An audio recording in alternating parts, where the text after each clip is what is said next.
என்ன சமையல் பார்க்கலாம் வாங்க.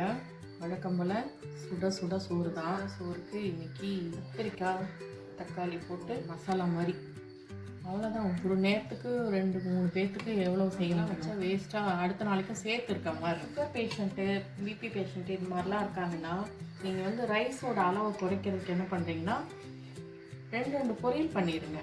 பொரியல் கொஞ்சம் நிறைய சாப்பிட்டாங்கன்னா சாப்பாட்டோட அளவுக்கு குறைஞ்சி போயிடும். பார்த்தீங்கன்னா கொத்தவரங்காய் பொரியல் பண்ணியிருக்கு.